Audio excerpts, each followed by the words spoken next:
আসসালামু আলাইকুম। নতুন আরেকটা গল্প নিয়ে আসলাম। আশা করি তোমাদের অনেক ভালো লাগবে। একদিন মা, খাতামার বোন কুলসুমের বাড়িতে অনেক বড় খাবারের আয়োজন করা হলো। যে আয়োজনে সে সময় ধনাঢ্য ব্যক্তিবর্গরা উপস্থিত ছিলেন। সবাই দাওয়াত পেয়েছিলেন। সবাই আস্তে আস্তে খাবারের জন্য সেই মেজবানে উপস্থিত হতে লাগলেন। নবী করিম সাল্লাল্লাহু আলাইহি ওয়াসাল্লামও সেখানে গেলেন। সেখানে সবাইকেই তিনি দেখতে পেলেন। তারপর কুলসুম নবী করিম সাল্লাল্লাহু আলাইহি ওয়াসাল্লামকে সালাম দিয়ে বললেন, হে আল্লাহর প্রেরিত রাসূল, হে আমার পিতা, আপনি এসেছেন, আমি অনেক খুশি হলাম। আপনি এখানে বসুন।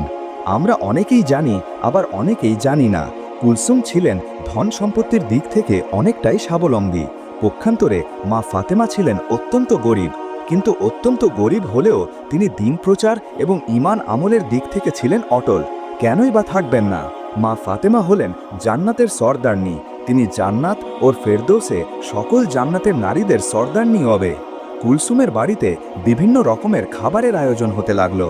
মহানবী সাল্লাল্লাহু আলাইহি ওয়াসাল্লাম বললেন, মা কুলসুম, তুমি তো সবাইকে এখানে আমন্ত্রণ জানিয়েছ। সবাইকে আমি দেখতে পাচ্ছি।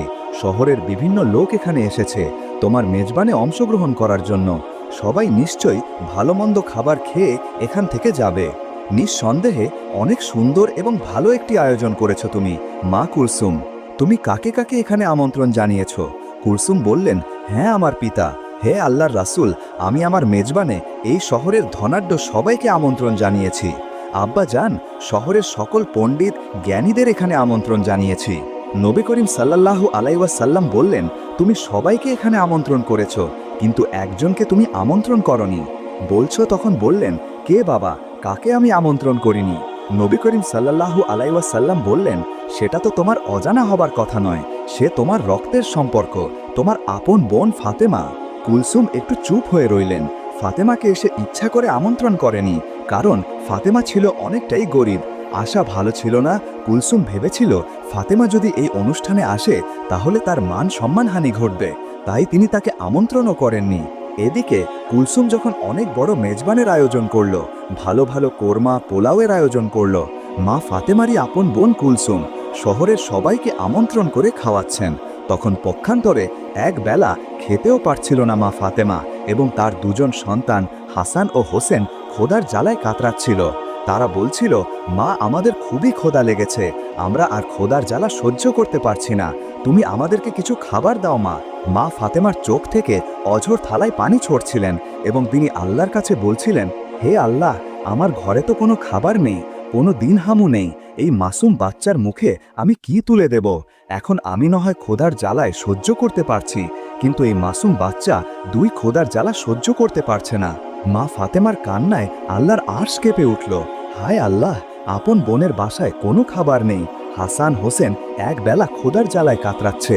তখনই মা ফাতেমার আপন বোনের বাড়িতে ভালো ভালো খাবার রান্না করা হচ্ছে, ভালো ভালো খাবারের আয়োজন করা হচ্ছে। মেজবানে অনেক মানুষ এসেছে, অনেক মানুষই দাওয়াত পেয়েছে, কিন্তু গরিব বলে মা ফাতেমাকে দাওয়াত দিল না তার আপন বোন কুলসুম। নবী করিম সাল্লাল্লাহু আলাইহি ওয়াসাল্লাম কুলসুমকে বললেন, সে তোমার আপন বোন, এখানে সবাই যেহেতু এসেছে তারাও আসার প্রয়োজন ছিল, তোমার তাকে আমন্ত্রণ করা উচিত ছিল। কুলসুম মহানবী সাল্লাল্লাহু আলাইহি ওয়াসাল্লামকে খাবার খেতে বসার জন্য অনুরোধ করলেন এবং সে এড়িয়ে গিয়ে অন্যদিকে চলে গেলেন। সবাই খাবার খেতে বসে গেল এবং খাবারগুলো চোরা থেকে উঠাতে লাগলো। কুলসুম সবকিছু তদারকি করতে লাগলেন। নবী করিম সাল্লাল্লাহু আলাইহি ওয়াসাল্লাম দুঃখ ভারাক্রান্ত মন নিয়ে দাঁড়িয়ে রইলেন। সে কি করে সেখান থেকে খাবার গ্রহণ করবেন? তার সবথেকে আদরের মেয়ে মা ফাতেমা সেখানে আসেনি। তার কলিজার টুকরা নাতি হাসান ও হোসেন ক্ষুধার জ্বালায় কাতরাচ্ছিল। হায় আল্লাহ, এই নিদারুণ অসহায়ত্ব দেখে নবী করিম সাল্লাল্লাহু আলাইহি ওয়াসাল্লামের মনেও অনেকটাই কষ্ট লাগলো। তারপর মা ফাতেমার কাছে যখন হাসান হোসেন ক্ষুধার জ্বালায় চিৎকার করছিল, মা ফাতেমা কোনো উপায় না পেয়ে শুধু চোলাতে গরম পানি ফোটাতে লাগলেন এবং হাসান হোসেনকে বললেন, এই তো বাবা, একটু পরেই খাবার হয়ে যাবে, তোমরা যাও পাহাড়ের কাছে গিয়ে খেলা করো, আমি রান্না হলেই তোমাদেরকে ডাকবো। আসলে চোলায় তো কোনো খাবারই ছিল না, শুধুই গরম পানি দিয়ে ফোটাচ্ছিলেন, কারণ ছেলেদের তো কিছু বোঝাতে হবে তার ঘরে যে কোনো খাবার নেই। সে শুধুই এই অবস্থা দেখছিলেন এবং তার চোখ থেকে অঝোর ধারায় পানি ঝরছিলেন। পক্ষান্তরে তার আপন বোনের বাসায় অনেক ধরনের খাবারের আয়োজন হতে লাগলো।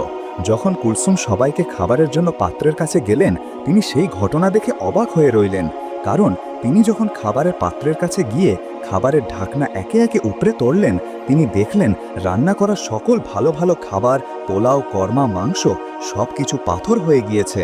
তিনি বললেন, হায় আল্লাহ, এ কি করে সম্ভব? এ কি করে হলো? একটু আগেই তো সকল খাবার রান্না করা হয়েছিল। খাবার রেখে আমি আমার পিতার সাথে কথা বলছিলাম, এখন সকল খাবার কিভাবে পাথর হয়ে গেল? কার অভিশাপে এমন হলো? শহরের বিভিন্ন মানুষ এখানে এসেছে, সবাই অপেক্ষা করছে। আমি যদি এখন খাবার না দিতে পারি, আমার মান সম্মান কিছুই থাকবে না। এ কথা ভাবতে ভাবতে কুলসুম দৌড়ে মহানবী সাল্লাল্লাহু সাল্লামের কাছে গেলেন। তিনি তার পিতাকে বললেন, হ্যাঁ আমার পিতা, আমি এখন কি করব? আমার অনেক বড় বিপদ হয়ে গেছে। এমন কেন হলো আমি কিছুই ভেবে পাচ্ছি না। মহানবী হজরত মোহাম্মদ সাল্লাল্লাহু আলাইহি ওয়াসাল্লাম তার মেয়ে কুসুমকে বললেন, কেন মা, কি হয়েছে? তোমাকে এত হতাশগ্রস্ত লাগছে কেন? আমাকে খুলে বলো। কুলসুম বললেন, আমি যে খাবার আয়োজন করেছিলাম, যে খাবার বাবুর্চিরা রান্না করেছিল, সকল খাবারে প্রায় হয়ে গিয়েছিল। আমি যখন আপনার সাথে কথা বলে সবাইকে খাবার দেওয়ার জন্য তদারকি করার জন্য খাবারের কাছে গেলাম এবং গিয়ে খাবারের পাত্র একে একে উঠাতে লাগলাম, আমি দেখলাম সকল খাবারে কয়লায় পরিণত হয়ে গিয়েছে। এখন আমি কি খাওয়াবো এই আমন্ত্রিত অতিথিদের? তাদের আমি কি দিব? এত বড় মেজবানে শহরে ধনাঢ্য ব্যক্তিরা, জ্ঞানী ব্যক্তিরা উপস্থিত হয়েছে। আমি যদি এখন তাদের সামনে খাবার দিতে না পারি, তাহলে আমার মান সম্মান কিছুই থাকবে না। এ কথা ভাবতে ভাবতে কুলসুম দৌড়ে মহানবী সাল্লাল্লাহু আলাইহি ওয়াসাল্লামের কাছে গেলেন। তিনি তার পিতাকে বললেন, হ্যাঁ আমার পিতা, আমি এখন কি করব? আমার অনেক বড় বিপদ হয়ে গেছে। এমন কেন হলো আমি কিছুই ভেবে পাচ্ছি না। মহানবী হজরত মোহাম্মদ সাল্লাল্লাহু আলাইহি ওয়াসাল্লাম তার মেয়ে কুসুমকে বললেন, কেন মা, কি হয়েছে? তোমাকে এত হতাশগ্রস্ত লাগছে কেন? আমাকে খুলে বলো। কুলসুম বললেন, আমি যে খাবার আয়োজন করেছিলাম, যে খাবার বাবুর্চিরা রান্না করেছিল, সকল খাবারে প্রায় হয়ে গিয়েছিল। আমি যখন আপনার সাথে কথা বলে সবাইকে খাবার দেওয়ার জন্য তদারকি করার জন্য খাবারের কাছে গেলাম এবং গিয়ে খাবারের পাত্র একে একে উঠাতে লাগলাম, আমি দেখলাম সকল খাবারে কয়লায় পরিণত হয়ে গিয়েছে। এখন আমি কি খাওয়াবো এই আমন্ত্রিত অতিথিদের? তাদের আমি কি দিব? এত বড় মেজবানে শহরে ধনাঢ্য ব্যক্তিরা উপস্থিত হয়েছে। আমি যদি এখন তাদের সামনে খাবার দিতে না পারি, তাহলে আমার মান সম্মান কিছুই থাকবে না। আপনি আমাকে সাহায্য করুন, আমি এখন কি করতে পারি? নবী করিম সাল্লাল্লাহু আলাইহি ওয়াসাল্লাম সব কিছুই বুঝতে পারলেন। তিনি বললেন, মা কুলসুম, তুমি অনেক বড় ভুল করে ফিরেছ। যে পুলে আল্লাহর আরশ কেঁপে গিয়েছে, আল্লাহ অনেকটাই তোমার উপর নারাজ হয়েছে। আর তিনি এজন্যই নারাজ হয়েছেন, তুমি তোমার আপন বোন ফাতেমাকে গরিব বলে এই মেজবানে আমন্ত্রণ করনি। সে দিন আনে দিন খায়। তার মাসুম বাচ্চা হাসান ও হোসেন ভালো মন্দ খাবার তো দূরের কথা, দুবেলা পেট ভরে খেতেও পারে না। অথচ আপন বোন ছেলেদের তুমি তোমার মেজবানে আমন্ত্রণ করনি। শহরের সকল মানুষকে তুমি আমন্ত্রণ করেছ, আর সে গরিব বলেই, তার পোশাক আশাক ভালো নেই বলে তুমি তাকে আমন্ত্রণ করনি। সে মনে অনেকটাই কষ্ট পেয়েছে। তার মাসুম বাচ্চারা খোদার জ্বালায় কাতরাচ্ছে। এই ঘটনা আল্লাহর আরশে পৌঁছে গিয়েছে। আল্লাহ তোমার উপর নারাজ হয়েছেন, তাই তোমার সকল খাবারই সেই কয়লা পরিণত করে দিয়েছেন। এরপর কুলসুম বললেন, হায় আল্লাহ, আমি তো এতটা ভাবিনি। হে আল্লাহর নবী, আপনি কিছু করুন, এই সমাধান দিন। নবী করিম সাল্লাল্লাহু আলাইহি ওয়াসাল্লাম বললেন, এর উপায় একমাত্র মা ফাতেমার কাছে আছে। তিনি পারেন সকল সমস্যার সমাধান করতে। নিশ্চয় তার ইচ্ছাই আল্লাহ রব্বুল আলামিন এই সমস্ত সমাধান করে দিতে পারেন। তখন কুলসুম দৌড়াতে দৌড়াতে মা ফাতেমার বাড়িতে পৌঁছে গেলেন। সেখানে গিয়ে তিনি মা ফাতেমাকে ডাক দিলেন। মা ফাতেমা বাড়ি থেকে বের হয়ে আসলেন এবং বললেন, হ্যাঁ আমার বোন, তোমাকে এতটা হতাশাগ্রস্ত দেখাচ্ছে কেন? এই অসময় আমার বাড়িতে কেন আসা? তোমার বাড়িতে অনেক বড় খাবারের আয়োজন, অনেক বড় মেজবানের আয়োজন করেছো তুমি। কুলসুম কান্না করে বললেন, হে আমার বোন, আমাকে তুমি ক্ষমা করে দাও। আমার মেজবানে আমি সবাইকে আমন্ত্রণ করেছি, তোমাকে আমি আমন্ত্রণ করে নিয়ে আমি অনেক বড় ভুল করে ফেলেছি। মা ফাতিমা বললেন, না না, ঠিক আছে, আমি নিতান্তই গরিব মানুষ। শহরের ধনাঢ্য মানুষেরা তোমার আমন্ত্রণে এসেছে। আমি ওখানে গেলে তোমার মান সম্মানহানি হতে পারে, এটা আমি বুঝতে পেরেছি। তোমার উপরে আমার কোনো রাগ নেই। তখন কুলসুম বললেন, এখন এসব কথা বলার সময় নয়, তুমি আমাকে ক্ষমা করে দিও। তোমাকে আমি আমন্ত্রণ করি নে, বিদায় মহান আল্লাহ রব্বুল আলামিন আমার উপর নারাজ হয়েছেন। আমি যখনই সবাইকে খাবার দিতে যাব, তখনই দেখি আমার সকল খাবারে কয়লায় পরিণত হয়ে গিয়েছে। তুমি এখনই সেখানে চলো। আমার পিতা নবী করিম সাল্লাল্লাহু আলাইহি সাল্লামও সেখানে রয়েছেন। আমার বোন, তুমি যদি ওখানে উপস্থিত না হও, তাহলে এই সমস্যার সমাধান হবে না এবং আমি শহরে কাউকে খাবার দিতে পারবো না। তাদের কাউকে খাবার দিতে না পারলে তোমার আপন বোন কুলসুমের মান সম্মান কিছুই থাকবে না। এই কথা শুনে মা ফাতেমা বললেন, ঠিক আছে, আমি তোমার কষ্টের কথা বুঝতে পেরেছি, তুমি হতাশ হও না, চলো দেখি কি করা যায়। এই বলে হাসান হোসেনকে নিয়ে কুলসুমের বাড়ির দিকে রওনা করলেন। তারপর কুলসুমের বাড়ি গিয়ে মা ফাতেমা দেখলেন নবী করিম সাল্লাল্লাহু আলাইহি ওয়াসাল্লাম মা ফাতেমার অপেক্ষায় মেজবানে উপস্থিত সকলের সামনে দাঁড়িয়ে রয়েছেন। মা ফাতেমা সেখানে গিয়ে আল্লাহর নবীকে সালাম দিয়ে বললেন, সে আমার পিতা, আমার সালাম গ্রহণ করুন। মহানবী হজরত মুহাম্মদ সাল্লাল্লাহু আলাইহি সাল্লাম মা ফাতেমা সালামের উত্তর দিয়ে বললেন, মা ফাতেমা, তুমি এসেছো? আমি তোমার এই অপেক্ষায় ছিলাম। মা ফাতেমা বললেন, হ্যাঁ বাবা, আমি এসেছি। কুলসুম আমার বাড়িতে গিয়েছিল আমাকে ডাকতে, ওই আমাকে নিয়ে আসলো। নবী করিম সাল্লাল্লাহু আলাইহি সাল্লাম বললেন, হ্যাঁ, তোমার বোনের অনেক বড় বিপদ, সে একটি ভুল করে ফেলেছে, আমি নিজেও জানি।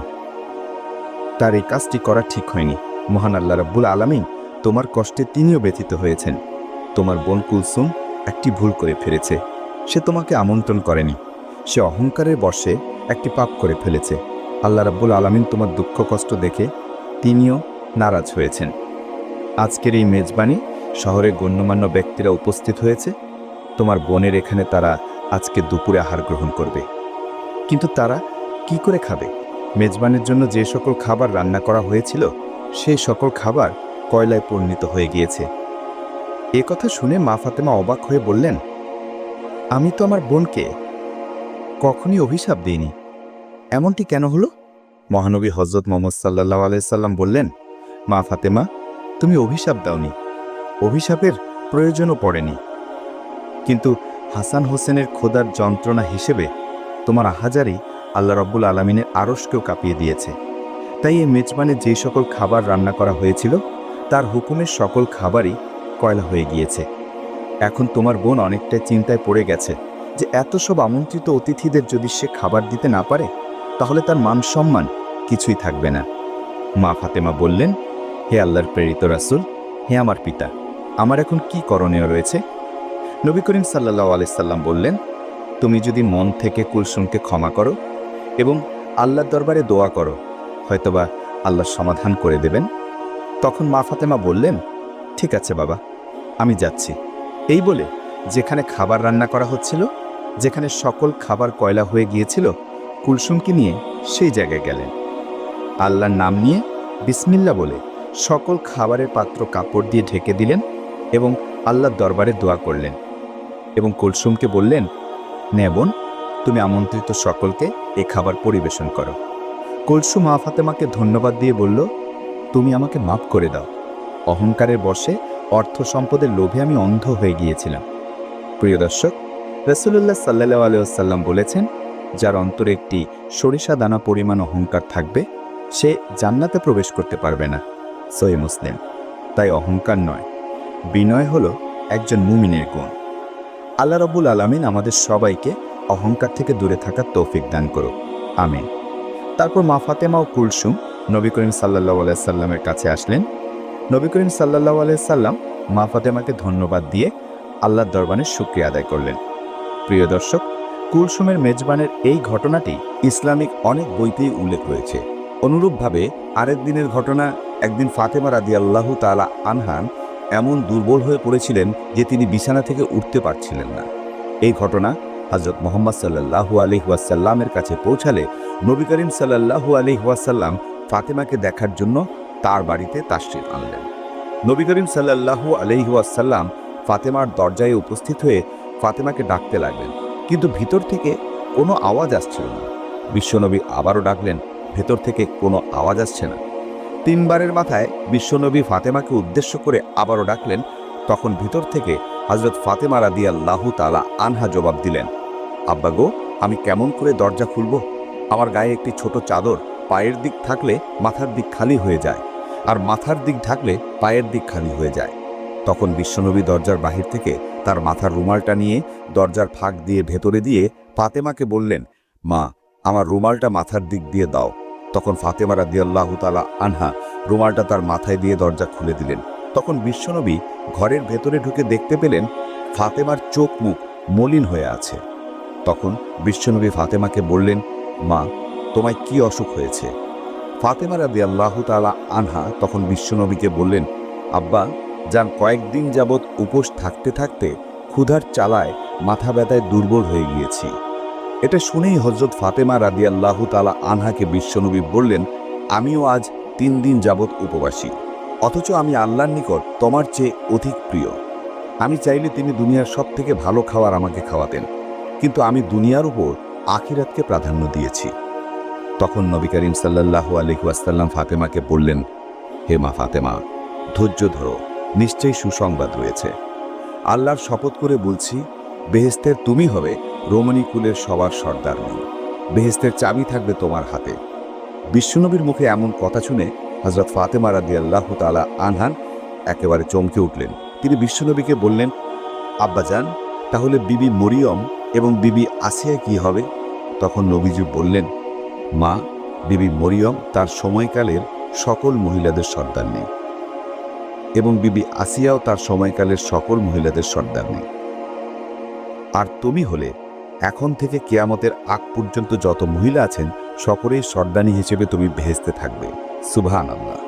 এই কথা শুনে হযরত ফাতিমা রাদিয়াল্লাহু তাআলা আনহা অত্যন্ত খুশি হলেন। আপনাদের এই ভিডিওটি কেমন লেগেছে অবশ্যই তোমরা জানাবে, আর একটা লাইক আর একটি কমেন্ট করতে ভুলবেন না।